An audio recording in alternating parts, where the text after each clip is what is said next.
Dragi prijatelji, ovo što gledate, prizori koji gledate, dolaze iz Danske, iz grada Randersa.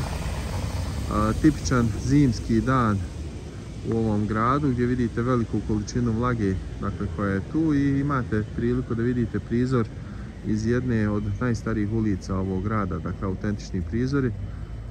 Ovdje se nalazimo u društvu sa pravo hajili insanom, dakle jednim našim velikim gazijom, Hadži Kadrijom Pitarevićem, koji je imam i u ovom džematu u Randersu, dobri bošnjak iz Zdrine, iz Podrinja, iz Srebrenice, jeste Peć, tačnije mjesto.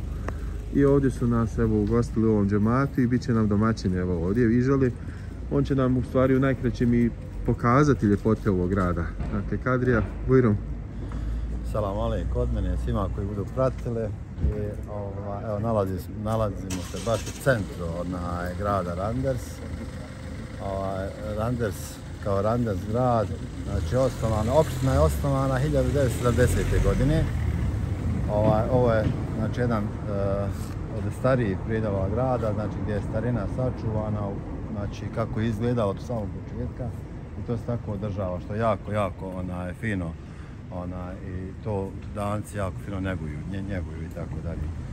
Grad Randers kao grad, znači komuna ima 64 do 65 hiljada stanovnika, tako ima fini detalja. Imamo gore, malo ćemo kasnije sigurno doći do toga, gdje ima simbol konja, ovdje nekad bila mesara konja, onda ima kapija, ulaz u grad, onda s ove dvije ima fina rijeka Gudena koja se zove, tako i mi zovemo Bosanci, Gudena, a Danci kažu Guleno. Onda ima jedna specifični zoološki vrt. Jako, ne znam da li ćemo uspjeti da ga obiđemo, da budeš ovdje boravio, gdje se sastoji od Europe, Azije i Afrike. Znači 3 kontinenta na jednom mjestu.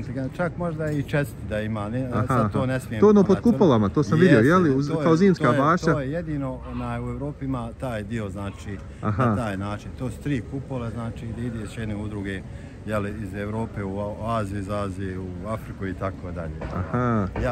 Nekakvih nema životinja u tom priliju. Super. Možemo malo prošetati da vidimo. Hajde baš da vidimo, znači ovo je baš starina. Jeste, ovo je ta starina. I ovdje je spoj u stvari evo moderne zgrade sa ovom starom, tradicionalnom kućom. Čak ima ovdje i sarajevska palma, pogledaj. Ovo je baš pješačka zona, pa u jednom dijelu su zaista slični nama. A ovdje pogledajte ovu kuću, znači ovo je stvarno jedna ljepota koju trebate vidjeti. Znači kombinacija drvo i čerpić, ja? Znači to je to. Stara cigla koja nije pečena, znači. Baš čerpić, nije pečena. Inače se bavim tim malerajem, radim dosta na tome. Jer pretežno su velike zgrade su ovako kao ove fasadne cigle i to im je glavna konstrukcija fasadne cigle, znači malo ima ovako fasada urađenih na zgradama. Sad u zadnje vrijeme se javljaju te želje za fasadnom ciglom i ono što mi radimo bukvalno udosta. Znači obratite pažnju prijatelji kako je lijepo izrezbareno, kako lijepa kombinacija, pokrov od crijepa. Vidite da se svaki dio iskorištava, potkrovlje. Ovdje imate ovaj trim i odmah imate i modernu zgradu. I ovdje imate ono što je zaista autentično za cijelo ovo područje. Preneseno čak i u Ameriku, opeka sitna cigla koja je u stvari u duploj funkciji fasade. I većina zgrada, ovdje starijih zgrada, dakle idu po ovom modelu. Eto, Kadrija vam je rekao, novije zgrade već idu sa fasadom i ovdje možete vidjeti. Ovdje kao da smo u Bosni malo ovaj dio. Ovdje završava dole, znači ova ulica. Kraj, znači nije nešto duga, ali je sačuvana. Sačuvana, je. Pogledaj, ovdje možda, pošto je danas džuma, treba malo požuriti. Dobro, petak je džuma, tako je. Pogledaj, vidi. Evo samo malo da vidi. Još jedan model. Pa imali smo mi ovako slično, isto ovako drvo popunjeno ovom sitnom ciglom. Pa dobro, uklapa se. A, to je ta. Ovo je baš starina što kažeš, obilježje. A, znači zlatara, kombinacija starog, novog, skupot. Inače su Danci poznati po ovako ovim... A, pivnica. Blagim. Znači, vatrena voda je posebno cijenjena, jel? Znaju spomenuti našu dole iz bivše Juge Šljivovice. Eto, prijatelji, znači, svako nešto traži na Dunjalku. Danci su našli na našim prostorima šljivovicu i raduje se sjećaju, znate. Ali zadnje vrijeme i mi im pokazujemo pravo šerbe. A, šerbe im je otkriće, znači, tako. Ovdje možete vidjeti kako starije osobe voze biciklo. Kažu da je biciklo nacionalno vozilo i obilježje ove države, jel? Znači ovdje evo jedan primjer, gradonačelnik ovoga grada koji jako ima dobru komunikaciju sa našim džematom, saborom Bosanskog kulturnog centra. Dobro. Gdje su imali najbolje pohvale kao Bošnjaci ovdje koji su integrisani, po svim tačkama.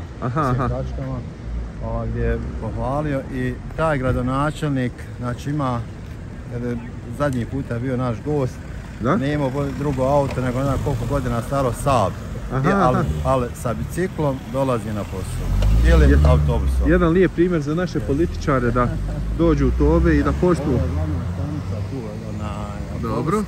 Glavna stanica, je li ovo shopping centar ovdje, Fotex, jel? Ovo je Fotex, ima ovako, Aha. Da prehrana ima i ovako. Dobro, a gdje nam je taj konj? Evo sad ćemo. Onaj konj što... 50 metara, onda idemo lijevo. A, tu je to, znači čekaj, ovdje si spominju i kapiju grada, jel? Jeste, evo ona će vidjeti desno. Inače, možda 15 godina ova žada je bila sva u drvetu. Znači, između su tu bili drveće posađene, međutim to su sve poobarali, stavili su ove kocke gdje su napravili jednu veliku grešku i štetu koja se ne može više popraviti. Nešto slično ovako, znači sve što su pokušali za sate drveće, ovo je bilo poved, znači bukvalno uništeno, evo ovako je bilo, ali staro drveće i bilo su čak i protez da se to ne dira, međutim aha. To je desno, to je ta kapija i iza nje je znači put, glavna žada, a iza toga ima rijeka. Rekoš je najveća rijeka u Danskoj, jel? Pa eto, jest Gudena, jeste. A ona bijela, to je kapija u stvari, jel? To je kapija koja je urađena, ona je simbol znači ulaska u grad Randers. A ovo je to kao centralni trg, jel? Jeste, evo. Najveća znamenitost, znači Randersa, evo mi se nalazimo u njoj. Evo, to je taj gore konj. Eno. Jeste. Sultan Mehmeda Pahlavi. Eto zamalo, kako je bio krenuo zamalo da dođe. Znači vidite ovdje ovaj drvar je... Ima i luka gdje dolaze najveći brodovi, pa tu je li? Jeste, znači... Čekaj, luka je dolje, jel? Jeste, odmah tu je, prvo je luka, evo ima mali brod, onda jedan mali stoji, a iza tamo je znači Gudena. Aha. Da, Danska ima puno brodogradilišta i puno luka. Ovdje vidimo brodi čak iz Rusije, iz Ukrajine, iz ovog onog... Da, iz čitavog svijeta u suštini. Ovo je imitacija rimskog stuba, samo u modernom izdanju, ali ovo metalno jeste, da. Metalna imitacija. Samo mogu ti reći, nek smo došli, ne bi nija došli. Ja ne znam kada sam zadnji put bio u gradu. Sve imamo gore na ovom dijelu gdje mi živimo. Slabo znači silazimo uopšte u gradu. Da. Ovdje imate i primjer moderne skulpture. Dakle, za vas koji ne znate, Danska je u stvari izumitelji Lego kockica. Oni naprosto vole da sklapaju stvari od sitnih detalja. Gdje si sletio sinoć, gdje si tu ima znači Legoland gdje su Lego kocke, gdje imaš razne umjetne. Iz Billunda je u stvari nastalo, jel? Jeste. Znači Billund je rodno mjesto Lego kockica koju sva naša djeca dobro poznaju. I evo, ovo je centralni trg u stvari, najveći otvoreni prostor ovog grada. Kao što vidite, populacija im je dosta stara. U ova doba omladna u školama, ljudi na poslovima. I ovi stariji ljudi, naravno, šta će nego šetati. Ali evo, mogli ste i preko kamera da osjetite kako izgleda jedan zimski dan u Danskoj, u Randersu i zašto se naši ljudi žale nekada na ovu vlagu da im je onako dosta teško pada.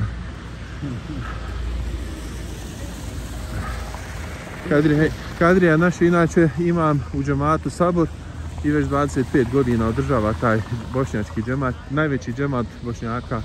Pa eto, tako kajem, jel, po članstvu imamo najviše. Po članstvu najviše Bošnjaka u Danskoj.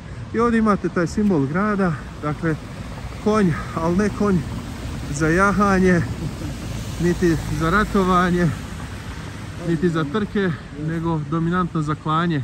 Dakle, znači Danci su poznati kao vikini, oni su imali jake i konje za borbe i poznati su. Da. Jel, kao, da kajem, banditi, pljačkaši, ti vikinzi koji su ratovali, pljačke i tako dalje. Jel, ali su i borci bili veliki, tako da su imali oni puno tih detalja, jel, istorijski. Aha, evo ovdje imate uspomenu, vidite ovdje. Dakle, šta ovo piše? Pa ja, 1999. to što je kazao. Znači, spomenik. 1970. znači, kao grad, eto opština je kao komuna. Komuna. Eto prijatelji, znači sa pogledom na ovog konja, simbol grada Randersa gdje imate više hiljada Bošnjaka koji žive sada u ovom gradu ovdje. Naravno, svi oni dobri vjernici, mu'mini su organizovani u džematu Sabor. Na čelu sa... Otprilike 350 familija, mislim da živi trenutno, znači to je negdje oko 1000 individualnih članova. 350 familija, jel? Da. Da, dakle to je članstvo u islamskoj zajednici, naravno po običaju broj Bošnjaka je nešto veći, simbol grada, konj koji nakon odsluženja završava u mesnici, dakle sve se iskorištava, apsolutno sve. I vama samo jedna informacija vezana za konjetinu, naime mi znamo da je po islamu konjetina je mekruh. Sulejman Efendija Topoljak mi je objasnio, dakle nije mekruh meso kao meso samo, ne pripada kategoriji haram mesa, nego je mekruh prvenstveno iz razloga da se konji ne bi klali kao živina, znate, pošto su puno potrebniji za ratovanje, za obradu zemlje i tako dalje. Dakle, stavljena je granica mekruha da se maksimalno čuvaju te životinje. Evo ovdje su bile mesnice čuvene gdje su konji završavali kao meso u tim mesnicama nakon što odsluže. Tačnije ovdje iza čoška, ovo možda 50-100 metara, je možda i danas davno ima ta jedna mjeseca. Doskoro je čovjek držao na mjestu, konjsko meso se prodavalo. Čuj. Jeste, ali ja mislim da je zato. Znači ja nisam prošao ovom gradom tamo je dugo vrijeme. Tačno ovdje na čoški je to bilo. Aha. To je to, znači mjesto gdje je nekada bila mjesto. To je bila mestara, bio prodavati konjsko meso. Prije možda unazad 6-7 godina je to nestalo. Hvala Bogu mi u Bosni nemamo nigdje kupiti konjsko meso i ne treba nam pored janjetine. A vi, dragi prijatelji, putujte po zemlji i gledajte kakve ljepote Allah Đelešanu podario i kako se ljudi organizovali, a našem Kadri Efendi i ljudima iz džemata Sabor iz Randersa, masu u saladu. Voda se baš Sabor.